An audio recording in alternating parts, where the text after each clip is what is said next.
ਸਾਰਿਆਂ ਨੂੰ ਸਤਿ ਸ਼੍ਰੀ ਅਕਾਲ। ਮੇਰਾ ਨਾਮ ਰਾਜਬੀਰ ਕੌਰ ਹੈ। ਮੈਂ ਬਾਬਾ ਨਾਮਦੇਵ ਸਰਕਾਰੀ ਸੀਨੀਅਰ ਸੈਕੰਡਰੀ ਸਕੂਲ ਘੁਮਾਣ ਜ਼ਿਲ੍ਹਾ ਗੁਰਦਾਸਪੁਰ ਵਿਖੇ ਬਤੌਰ ਪੰਜਾਬੀ ਅਧਿਆਪਿਕਾ ਸੇਵਾ ਨਿਭਾ ਰਹੀ ਹਾਂ। ਅੱਜ ਅਸੀਂ 10ਵੀਂ ਜਮਾਤ ਦੇ ਪੰਜਾਬੀ ਵਿਸ਼ੇ ਦੇ ਪੇਪਰ ਬੀ ਦੇ ਪਾਠਕ੍ਰਮ ਵਿੱਚ ਸ਼ਾਮਿਲ ਆਧੁਨਿਕ ਪੰਜਾਬੀ ਵਿਆਕਰਨ ਅਤੇ ਲੇਖ ਰਚਨਾ ਪੁਸਤਕ ਵਿੱਚ ਦਰਜ ਚਿੱਠੀ ਪੱਤਰ ਅਖਬਾਰ ਦੇ ਸੰਪਾਦਕ ਨੂੰ ਸੜਕ ਹਾਦਸਿਆਂ ਬਾਰੇ ਨਿਯਮਾਂ ਦੀ ਜਾਣਕਾਰੀ ਸੰਬੰਧੀ ਪੱਤਰ ਬਾਰੇ ਗੱਲਬਾਤ ਕਰਾਂਗੇ। ਸਭ ਤੋਂ ਪਹਿਲਾਂ ਆਪਾਂ ਗੱਲ ਕਰਾਂਗੇ ਕਿ ਚਿੱਠੀ ਪੱਤਰ ਕਿਸ ਨੂੰ ਆਖਦੇ ਹਨ। ਚਾਹੇ ਕਿ ਸੂਚਨਾ ਦੇ ਖੇਤਰ ਵਿੱਚ ਕ੍ਰਾਂਤੀ ਨੇ ਸਾਡੇ ਜੀਵਨ ਵਿੱਚ ਬਹੁਤ ਵੱਡੀ ਤਬਦੀਲੀ ਲਿਆ ਦਿੱਤੀ ਹੈ, ਪਰੰਪਰਾਗਤ ਚਿੱਠੀ ਪੱਤਰ ਦੀ ਥਾਂ ਮੋਬਾਈਲ ਫੋਨ, ਇੰਟਰਨੈਟ ਅਤੇ ਈਮੇਲ ਨੇ ਲੈ ਲਈ ਹੈ। ਪਰੰਤੂ ਫਿਰ ਵੀ ਚਿੱਠੀ ਪੱਤਰ ਦੀ ਸਾਡੇ ਜੀਵਨ ਵਿੱਚ ਬਹੁਤ ਮਹੱਤਤਾ ਹੈ। ਸਕੂਲ ਪੜ੍ਹਦਿਆਂ ਦਾਖਲਾ ਲੈਣ ਲਈ, ਕਿਸੇ ਵਿਦਿਅਕ ਟੂਰ 'ਤੇ ਜਾਣ ਦੀ ਮਨਜ਼ੂਰੀ ਲੈਣ, ਫੀਸ ਜਾਂ ਜੁਰਮਾਨਾ ਮਾਫ਼ ਕਰਵਾਉਣ, ਸਕੂਲ ਛੱਡਣ ਦਾ ਸਰਟੀਫਿਕੇਟ ਲੈਣ ਆਦਿ ਵਿਸ਼ਿਆਂ ਲਈ ਬਿਨੇ ਪੱਤਰ ਲਿਖਣੇ ਪੈਂਦੇ ਹਨ। ਉਚੇਰੀ ਪੜ੍ਹਾਈ ਕਰਦਿਆਂ ਵੀ ਸਮੇਂ-ਸਮੇਂ 'ਤੇ ਅਜਿਹੇ ਬਿਨੇ ਪੱਤਰ ਲਿਖੇ ਜਾਂਦੇ ਹਨ। ਆਮ ਜੀਵਨ ਵਿੱਚ panchayat, block, municipal committee, corporation, ਥਾਣਾ, ਤਹਿਸੀਲ, ਜ਼ਿਲ੍ਹਾ, ਪ੍ਰਾਂਤ, ਦੇਸ਼ ਆਦਿ ਦੇ ਮੁਖੀਆਂ ਨੂੰ ਕਿਸੇ ਨਾ ਕਿਸੇ ਕੰਮ ਲਈ ਬਿਨੇ ਪੱਤਰ ਲਿਖਣ ਦੀ ਲੋੜ ਪੈਂਦੀ ਹੈ। ਵਪਾਰਿਕ ਕੰਮਾਂ ਕਾਰਾਂ ਵਿੱਚ ਤਾਂ ਪੱਤਰਾਂ ਰਾਹੀਂ ਲੱਖਾਂ ਕਰੋੜਾਂ ਦਾ ਵਣਜ ਹੁੰਦਾ ਹੈ। ਨਿੱਜੀ ਜੀਵਨ ਵਿੱਚ ਤਾਂ ਚਿੱਠੀ ਪੱਤਰ ਰਾਹੀਂ ਸੰਪਰਕ ਹੋਣ ਨੂੰ ਅੱਧਾ ਮਿਲਾਪ ਕਿਹਾ ਜਾਂਦਾ ਰਿਹਾ ਹੈ। ਚਿੱਠੀ ਪੱਤਰ ਮੁੱਖ ਰੂਪ ਵਿੱਚ 6 ਤਰ੍ਹਾਂ ਦੇ ਹੁੰਦੇ ਹਨ। ਪਹਿਲਾ ਹੈ ਨਿੱਜੀ ਜਾਂ ਘਰੋਗੀ ਪੱਤਰ। ਇਹ ਪੱਤਰ ਆਪਣੇ ਮਿੱਤਰਾਂ, ਸਹੇਲੀਆਂ, ਪਰਿਵਾਰ ਦੇ ਮੈਂਬਰਾਂ, ਦੂਰ ਨੇੜੇ ਦੇ ਰਿਸ਼ਤੇਦਾਰਾਂ ਅਤੇ ਜਾਣਕਾਰਾਂ ਨੂੰ ਨਿੱਜੀ ਜਾਂ ਘਰੋਗੀ ਜੀਵਨ ਦੀਆਂ ਸੂਚਨਾਵਾਂ ਦੇਣ ਜਾਂ ਲੈਣ, ਸਮੱਸਿਆਵਾਂ ਵਿਚਾਰਨ ਅਤੇ ਸੰਪਰਕ ਕਾਇਮ ਰੱਖਣ ਲਈ ਲਿਖੇ ਜਾਂਦੇ ਹਨ। ਇਹਨਾਂ ਨੂੰ ਆਮ ਤੌਰ 'ਤੇ ਚਿੱਠੀਆਂ ਕਿਹਾ ਜਾਂਦਾ ਹੈ। ਦੂਸਰੀ ਕਿਸਮ ਹੈ ਬੇਨਤੀ ਪੱਤਰ। ਅਜਿਹੇ ਪੱਤਰ ਵੱਖ-ਵੱਖ ਮਹਿਕਮਿਆਂ, ਅਦਾਰਿਆਂ, ਸੰਸਥਾਵਾਂ ਦੇ ਅਧਿਕਾਰੀਆਂ ਨੂੰ ਲਿਖੇ ਜਾਂਦੇ ਹਨ। ਇਹਨਾਂ ਵਿੱਚ ਉਹਨਾਂ ਨਾਲ ਸੰਬੰਧਿਤ ਆਪਣੀਆਂ ਸਮੱਸਿਆਵਾਂ ਜਾਂ ਲੋੜਾਂ ਬਾਰੇ ਜ਼ਿਕਰ ਕੀਤਾ ਗਿਆ ਹੁੰਦਾ ਹੈ। ਇਹਨਾਂ ਨੂੰ ਬੇਨਤੀ ਪੱਤਰ, ਬਿਨੇ ਪੱਤਰ ਜਾਂ ਅਰਜੀ ਕਿਹਾ ਜਾਂਦਾ ਹੈ। ਤੀਸਰੀ ਕਿਸਮ ਹੈ ਵਪਾਰਿਕ ਪੱਤਰ। ਇਹ ਪੱਤਰ ਵਪਾਰਿਕ ਸੰਸਥਾਵਾਂ ਜਾਂ ਵਪਾਰ ਨਾਲ ਜੁੜੇ ਵਿਅਕਤੀਆਂ ਅਤੇ ਸੰਸਥਾਵਾਂ ਵੱਲੋਂ ਵਪਾਰ ਦੇ ਸੰਬੰਧ ਵਿੱਚ ਲਿਖੇ ਜਾਂਦੇ ਹਨ। ਚੌਥੀ ਕਿਸਮ ਹੈ ਦਫ਼ਤਰੀ ਪੱਤਰ। ਇਹ ਪੱਤਰ ਇੱਕ ਅਧਿਕਾਰੀ ਵੱਲੋਂ ਦੂਜੇ ਅਧਿਕਾਰੀ ਜਾਂ ਕਿਸੇ ਆਮ ਨਾਗਰਿਕ ਨੂੰ ਲਿਖੇ ਜਾਂਦੇ ਹਨ। ਪੰਜਵੀਂ ਕਿਸਮ ਹੈ ਅਰਧ ਸਰਕਾਰੀ ਪੱਤਰ। ਇਸ ਪ੍ਰਕਾਰ ਦੇ ਪੱਤਰ ਅਧਿਕਾਰੀਆਂ ਵੱਲੋਂ ਸੰਬੰਧਿਤ ਵਿਅਕਤੀਆਂ ਜਾਂ ਅਧਿਕਾਰੀਆਂ ਨੂੰ ਦਫ਼ਤਰੀ ਕੰਮਾਂ ਬਾਰੇ ਲਿਖੇ ਜਾਂਦੇ ਹਨ। 6ਵੀਂ ਕਿਸਮ ਹੈ ਫੁਟਕਲ ਪੱਤਰ। ਸਮਾਚਾਰ ਪੱਤਰਾਂ ਅਤੇ ਰਿਸਾਲਿਆਂ ਦੇ ਸੰਪਾਦਕਾਂ, ਰੇਡੀਓ ਅਤੇ ਟੈਲੀਵਿਜ਼ਨ ਦੇ ਡਾਇਰੈਕਟਰਾਂ ਆਦਿ ਨੂੰ ਪ੍ਰੋਗਰਾਮਾਂ ਬਾਰੇ ਟਿੱਪਣੀਆਂ, ਸੁਝਾਅ ਜਾਂ ਸਿਫਾਰਿਸ਼ ਕਰਨ ਬਾਰੇ ਲਿਖੇ ਜਾਂਦੇ ਹਨ। ਇਸ ਤਰ੍ਹਾਂ ਦੇ ਪੱਤਰ ਇਸ ਸ਼੍ਰੇਣੀ ਵਿੱਚ ਸ਼ਾਮਿਲ ਕੀਤੇ ਜਾਂਦੇ ਹਨ। ਇਸ ਤਰ੍ਹਾਂ ਚਿੱਠੀ ਪੱਤਰ ਰਾਹੀਂ ਅਸੀਂ ਆਪਣੀਆਂ ਭਾਵਨਾਵਾਂ ਅਤੇ ਵਿਚਾਰਾਂ ਦੇ ਪ੍ਰਭਾਵ ਦੂਜਿਆਂ ਤੱਕ ਪਹੁੰਚਾਉਂਦੇ ਹਾਂ। ਹਰ ਕੋਈ ਚਾਹੁੰਦਾ ਹੈ ਕਿ ਦੂਜਿਆਂ ਉੱਤੇ ਚੰਗਾ ਪ੍ਰਭਾਵ ਪਵੇ। ਇਹ ਚੰਗਾ ਪ੍ਰਭਾਵ ਚਿੱਠੀ ਪੱਤਰ ਨੂੰ ਚੰਗੇ ਢੰਗ ਨਾਲ ਲਿਖ ਕੇ ਹੀ ਪਾਇਆ ਜਾ ਸਕਦਾ ਹੈ। ਹੁਣ ਅਸੀਂ ਫੁਟਕਲ ਚਿੱਠੀ ਪੱਤਰ ਅਧੀਨ ਆਉਂਦੇ ਅਖਬਾਰ ਦੇ ਸੰਪਾਦਕ ਨੂੰ ਪੱਤਰ ਬਾਰੇ ਗੱਲਬਾਤ ਕਰਾਂਗੇ। ਅਖਬਾਰ ਜਾਂ ਸਮਾਚਾਰ ਪੱਤਰ ਸਾਡੀ ਅਜੋਕੀ ਜ਼ਿੰਦਗੀ ਦਾ ਮਹੱਤਵਪੂਰਨ ਅੰਗ ਹਨ। ਅਖਬਾਰਾਂ ਰਾਹੀਂ ਸਾਨੂੰ ਦੇਸ਼ ਵਿਦੇਸ਼ ਵਿੱਚ ਵਾਪਰ ਰਹੀਆਂ ਨਿੱਕੀਆਂ ਵੱਡੀਆਂ ਘਟਨਾਵਾਂ ਦੀ ਜਾਣਕਾਰੀ ਮਿਲਦੀ ਹੈ। ਇਸ ਦੇ ਨਾਲ ਨਾਲ ਕਿਸੇ ਅਖਬਾਰ ਦਾ ਇੱਕ ਅੰਗ ਉਸ ਦੇ ਪਾਠਕਾਂ ਵੱਲੋਂ ਲਿਖੇ ਪੱਤਰ ਹੁੰਦੇ ਹਨ। ਇਹਨਾਂ ਪੱਤਰਾਂ ਵਿੱਚ ਪਾਠਕ ਆਪਣੀ ਰੁਚੀ, ਸੋਚ ਅਤੇ ਜ਼ਰੂਰਤ ਮੁਤਾਬਕ ਕਿਸੇ ਨਾ ਕਿਸੇ ਵਿਸ਼ੇ ਬਾਰੇ ਆਪਣੀਆਂ ਰਾਵਾਂ ਲਿਖਦੇ ਹਨ। ਦਲੀਲ ਸਹਿਤ ਢੁਕਵੇਂ ਲਿਖੇ ਪੱਤਰ ਅਖਬਾਰਾਂ ਵਿੱਚ ਛਪ ਜਾਂਦੇ ਹਨ। ਇਹ ਪੱਤਰ ਜਿੱਥੇ ਹੋਰ ਪਾਠਕਾਂ ਲਈ ਚੰਗੀ ਪੜ੍ਹਨ ਸਮੱਗਰੀ ਬਣਦੇ ਹਨ, ਉੱਥੇ ਲੋਕ ਰਾਏ ਬਣਾਉਣ ਵਿੱਚ ਵੀ ਭੂਮਿਕਾ ਅਦਾ ਕਰਦੇ ਹਨ। ਕਈ ਪੱਤਰਾਂ ਵਿੱਚ ਸਰਕਾਰੀ ਨੀਤੀਆਂ ਅਤੇ ਕਾਰਗੁਜ਼ਾਰੀ ਉੱਤੇ ਟਿੱਪਣੀ ਕੀਤੀ ਹੁੰਦੀ ਹੈ। ਸਰਕਾਰ ਦੇ ਸੰਬੰਧਿਤ ਵਿਭਾਗ ਇਹਨਾਂ ਪੱਤਰਾਂ ਦਾ ਨੋਟਿਸ ਲੈਂਦੇ ਹਨ ਅਤੇ ਲੋੜੀਂਦੀ ਕਾਰਵਾਈ ਕਰਨ ਲਈ ਹਰਕਤ ਵਿੱਚ ਆ ਜਾਂਦੇ ਹਨ। ਕਈ ਪਾਠਕ ਆਪਣੀਆਂ ਨਿੱਜੀ ਅਤੇ ਸਮੂਹਿਕ ਸਮੱਸਿਆਵਾਂ ਬਾਰੇ ਪੱਤਰ ਲਿਖਦੇ ਹਨ। ਇਸ ਤਰ੍ਹਾਂ ਸਮੱਸਿਆਵਾਂ ਦੇ ਛੇਤੀ ਹੱਲ ਹੋਣ ਦੀ ਸੰਭਾਵਨਾ ਬਣ ਜਾਂਦੀ ਹੈ। ਕਈ ਪੱਤਰਾਂ ਵਿੱਚ ਬਹੁਮੁੱਲੇ ਸੁਝਾਅ ਹੁੰਦੇ ਹਨ, ਜਿਨ੍ਹਾਂ ਦੀ ਲੋੜ ਵਿੱਚ ਕਈ ਸੰਸਥਾਵਾਂ ਅਤੇ ਸਰਕਾਰਾਂ ਵੀ ਆਪਣੀਆਂ ਨੀਤੀਆਂ ਵਿੱਚ ਸੋਧ ਕਰ ਲੈਂਦੀਆਂ ਹਨ। ਅੱਜ ਕੱਲ੍ਹ ਦੇ ਤੇਜ਼ ਬਦਲਦੇ ਸੰਸਾਰ ਵਿੱਚ ਬਹੁਤੀਆਂ ਸਥਿਤੀਆਂ ਅਤੇ ਮਸਲੇ ਬਹੁਪਰਤੀ ਅਤੇ ਜਟਿਲ ਹੁੰਦੇ ਹਨ। ਭਾਵੇਂ ਅਖਬਾਰ ਦੇ ਸਮਾਚਾਰ ਸੰਪਾਦਕ ਵਜੋਂ ਕਿਸੇ ਖਬਰ ਦਾ ਪਿਛੋਕੜ ਅਤੇ ਉਸ ਨਾਲ ਜੁੜੇ ਅਨੇਕਾਂ ਪੱਖਾਂ ਬਾਰੇ ਟਿੱਪਣੀਆਂ ਹੁੰਦੀਆਂ ਹਨ, ਵਿਸ਼ੇਸ਼ ਅਤੇ ਮਹੱਤਵਪੂਰਨ ਘਟਨਾਵਾਂ ਬਾਰੇ ਅਖਬਾਰਾਂ ਦੇ ਸੰਪਾਦਕ ਜਾਂ ਸੰਪਾਦਕੀ ਮੰਡਲ ਵੱਲੋਂ ਸੰਪਾਦਕੀ ਪੱਤਰ ਵੀ ਲਿਖੇ ਜਾਂਦੇ ਹਨ। ਫਿਰ ਵੀ ਕਈ ਵਾਰੀ ਪਾਠਕ ਮਹਿਸੂਸ ਕਰਦਾ ਹੈ ਜਿਵੇਂ ਉਸ ਸਥਿਤੀ ਜਾਂ ਮਸਲੇ ਬਾਰੇ ਹੋਰ ਵੀ ਕੁਝ ਦੱਸਣ ਵਾਲਾ ਹੈ। ਅਜਿਹੇ ਅਣਛੋਹੇ ਪੱਖ ਬਾਰੇ ਪਾਠਕ ਅਖਬਾਰ ਦੇ ਸੰਪਾਦਕ ਨੂੰ ਪੱਤਰ ਲਿਖਦਾ ਹੈ। ਲੋਕ ਰਾਜ ਵਿੱਚ ਅਖਬਾਰਾਂ ਨੂੰ ਪੱਤਰ ਲਿਖਣ ਦਾ ਰੁਝਾਨ ਕਈ ਪੱਖਾਂ ਤੋਂ ਲਾਹੇਵੰਦ ਹੈ। ਇਸ ਨਾਲ ਕਿਸੇ ਵੀ ਮਸਲੇ ਬਾਰੇ ਲੋਕ ਰਾਏ ਬਣਾਉਣ ਵਿੱਚ ਸਹਾਇਤਾ ਮਿਲਦੀ ਹੈ। ਦੂਜਾ, ਸਮਾਚਾਰ ਪੱਤਰਾਂ ਰਾਹੀਂ ਜਨਤਾ ਅਤੇ ਸਰਕਾਰ ਵਿਚਕਾਰ ਅੰਤਰ ਕਾਰਜ ਸ਼ੁਰੂ ਹੋ ਜਾਂਦਾ ਹੈ, ਜੋ ਕਿ ਲੋਕ ਰਾਜ ਦੀ ਕਾਮਯਾਬੀ ਲਈ ਬਹੁਤ ਜ਼ਰੂਰੀ ਹੈ।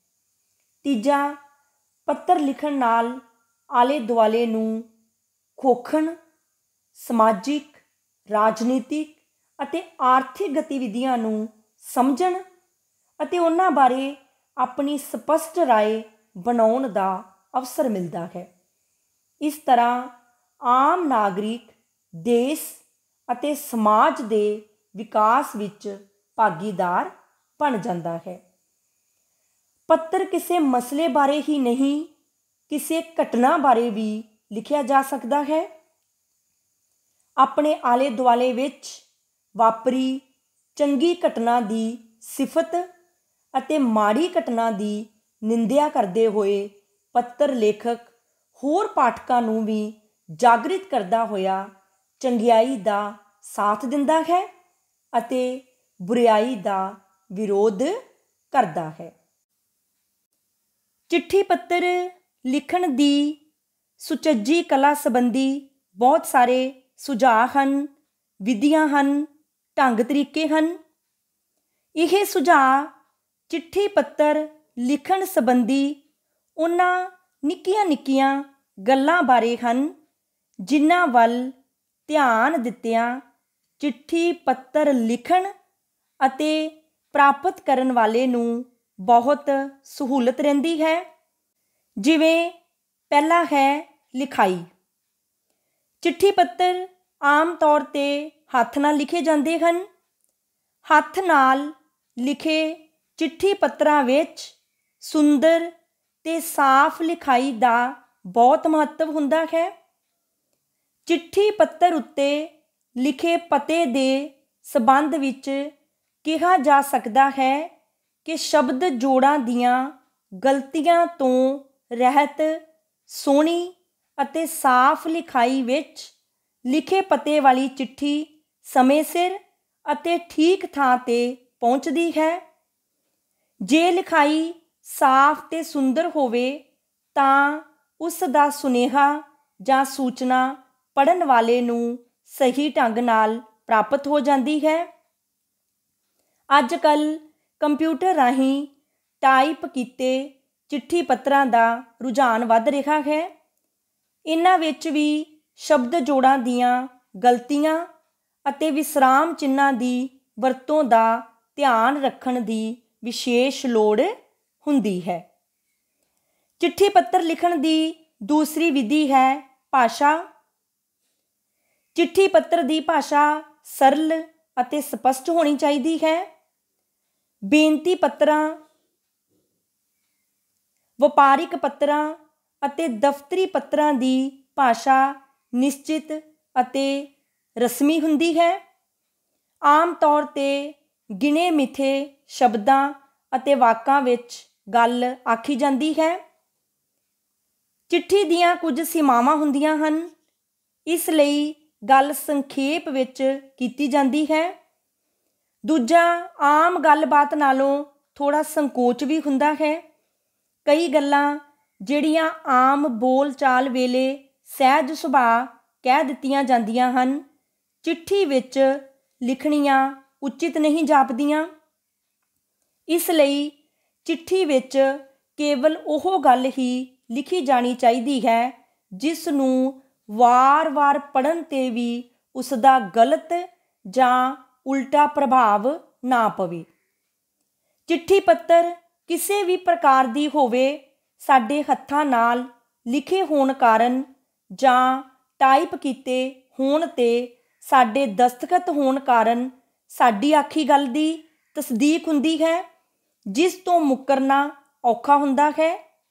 ਇਸ ਲਈ ਚਿੱਠੀ ਪੱਤਰ ਵਿੱਚ ਲਿਖੇ ਹਰ ਸ਼ਬਦ ਲਈ ਚਿੱਠੀ ਲੇਖਕ ਜ਼ਿੰਮੇਵਾਰ ਹੁੰਦਾ ਹੈ।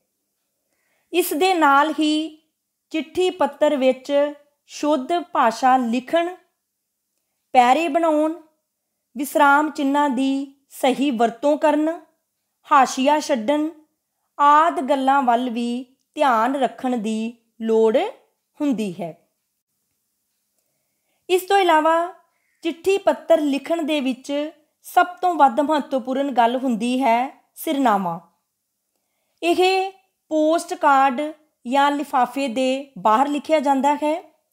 ਸਿਰਨਾਮਾ ਲਿਖਣ ਸਮੇਂ ਨਾਂ ਅਤੇ ਪਤਾ ਸਾਫ਼ ਅਤੇ ਠੀਕ ਲਿਖਣਾ ਚਾਹੀਦਾ ਹੈ। ਨਾਂ ਦੇ ਅੱਗੇ ਸਤਿਕਾਰ ਪ੍ਰਗਟ ਕਰਦਾ ਸ਼ਬਦ ਅਤੇ ਨਾਲ ਵਿਅਕਤੀ ਦੀ ਪਦਵੀ ਦਾ ਇਸਤੇਮਾਲ ਕਰਨਾ ਵੀ ਠੀਕ ਹੈ। ਔਰਤਾਂ ਦੇ ਨਾਂ ਲਿਖਣ ਵੇਲੇ ਵੀ ਉਹਨਾਂ ਦੀ ਪਦਵੀ ਜਾਂ ਕੁਮਾਰੀ ਅਤੇ ਸ਼੍ਰੀਮਤੀ ਆਦਿ ਲਿਖਣਾ ਚਾਹੀਦਾ ਹੈ। ਇਸ ਤੋਂ ਬਾਅਦ ਘਰ ਦੇ ਨੰਬਰ, ਫਿਰ ਮੁਹੱਲਾ, ਸ਼ਹਿਰ, ਪਿੰਡ, ਡਾਕਖਾਨਾ, ਅੰਤ ਵਿੱਚ ਜ਼ਿਲ੍ਹਾ ਅਤੇ ਰਾਜ ਦਾ ਨਾਂ ਲਿਖਣਾ ਚਾਹੀਦਾ ਹੈ। ਜੇਕਰ ਪਿੰਨ ਕੋਡ ਪਤਾ ਹੈ ਤਾਂ ਅਖੀਰ ਵਿੱਚ ਪਿੰਨ ਕੋਡ ਜ਼ਰੂਰ ਲਿਖਣਾ ਚਾਹੀਦਾ ਹੈ। ਪਿੰਨ ਕੋਡ ਲਿਖਣ ਨਾਲ ਚਿੱਠੀ ਜਲਦੀ ਠੀਕ ਪਤੇ 'ਤੇ ਪੁੱਜਦੀ ਹੈ।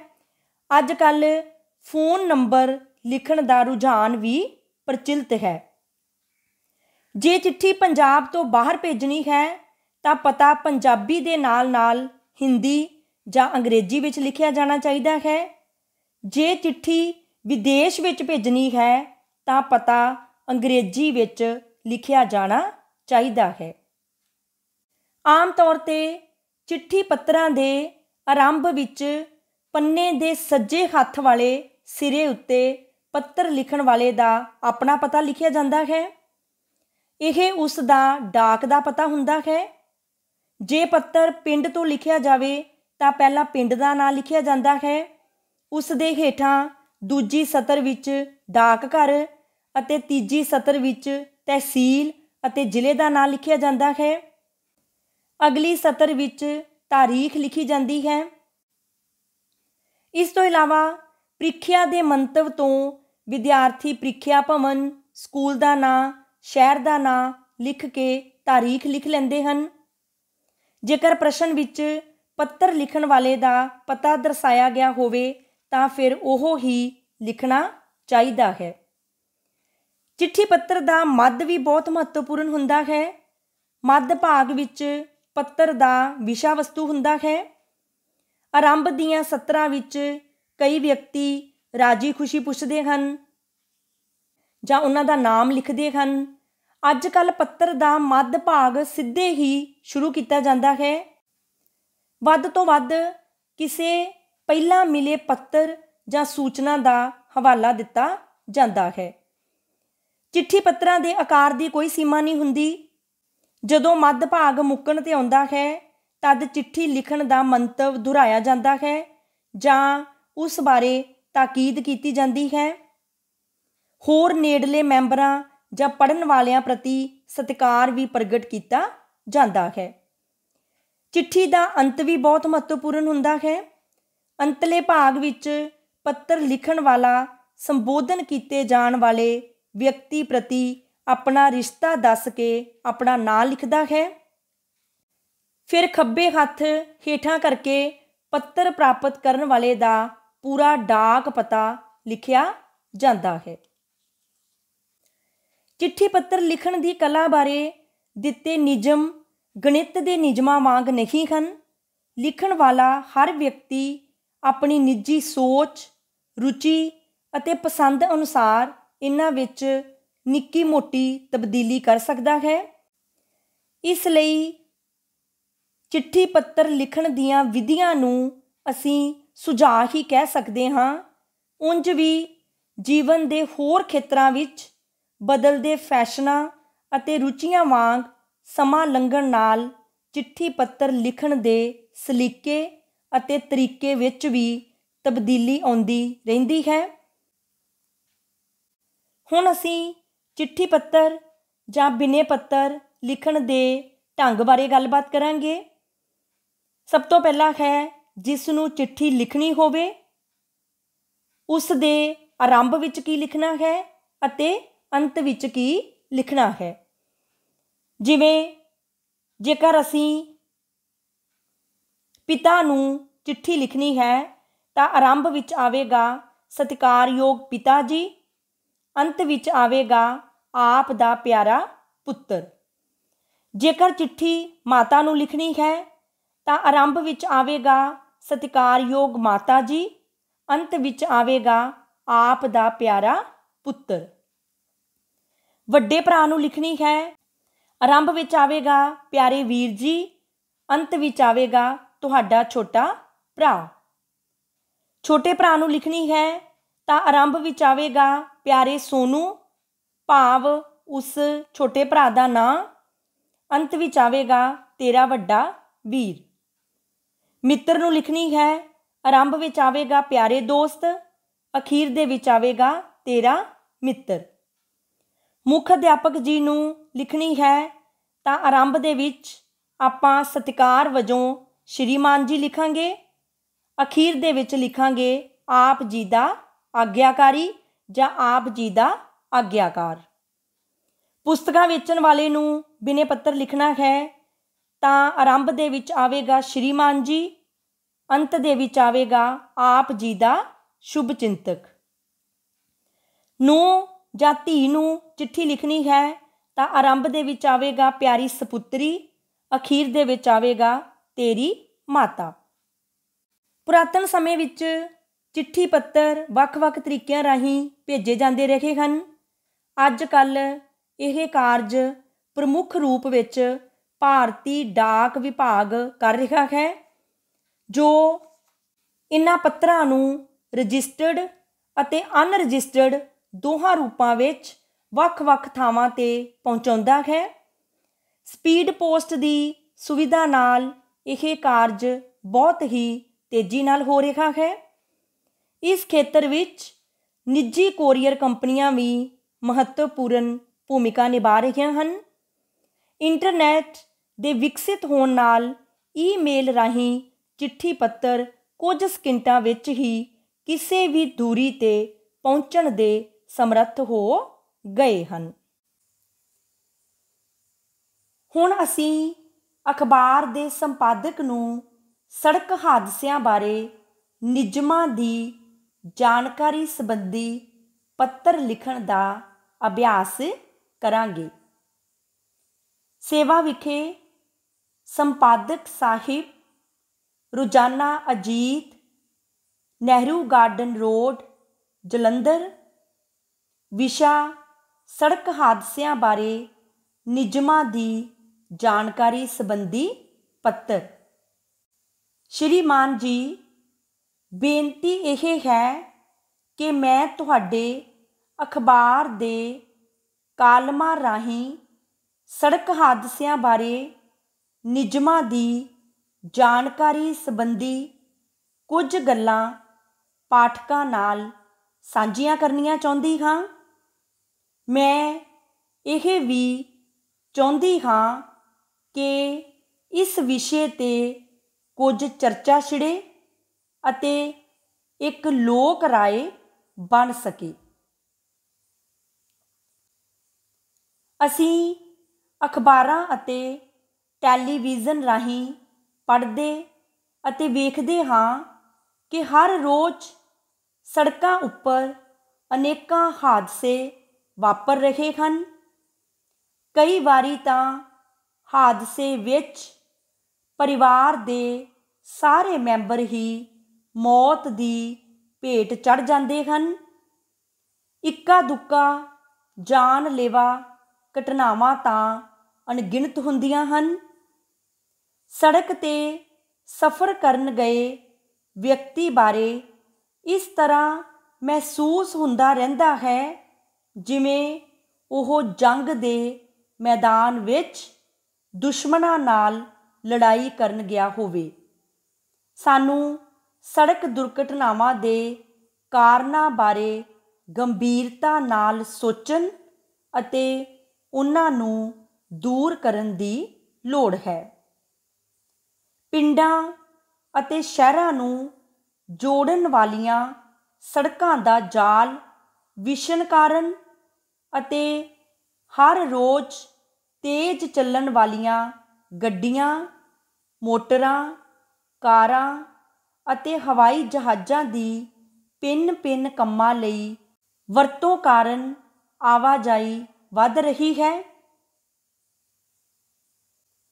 ਅਣਸਿੱਖਿਅਤ ਡਰਾਈਵਰ, ਨਸ਼ਾ, ਗੱਡੀਆਂ ਵੱਧ ਸਪੀਡ 'ਤੇ ਚਲਾਉਣਾ, ਡਰਾਈਵਿੰਗ ਨਿਯਮਾਂ ਦੀ ਪਾਲਣਾ ਨਾ ਕਰਨਾ, ਇਸ਼ਾਰਿਆਂ ਜਾਂ ਡਿੱਪਰ ਦੀ ਵਰਤੋਂ ਨਾ ਕਰਨਾ, ਸੰਕੇਤ ਚਿੰਨ੍ਹਾਂ ਦੀ ਘਾਟ ਖਸਤਾ ਹਾਲਤ ਗੱਡੀਆਂ ਨੂੰ ਸੜਕ 'ਤੇ ਚਲਾਉਂਦੇ ਰਹਿਣਾ, ਅਵਾਰਾ ਪਸ਼ੂਆਂ ਦਾ ਸੜਕਾਂ 'ਤੇ ਘੁੰਮਣਾ, ਸੜਕਾਂ ਦੀ ਹਾਲਤ ਠੀਕ ਨਾ ਹੋਣਾ, ਤੇਜ਼ ਸਪੀਡ, ਕਾਹਲੀ, ਬੇਸਬਰੀ, ਖੱਬੇ ਹੱਥ ਨਾ ਚੱਲਣਾ ਜਾਂ ਰੁਕਣਾ, ਮੁੜਨ ਲਈ ਇਸ਼ਾਰਾ ਨਾ ਕਰਨਾ, ਹਾਰਨ ਦੀ ਪਰਵਾਹ ਨਾ ਕਰਨਾ, ਸੜਕ ਉੱਤੇ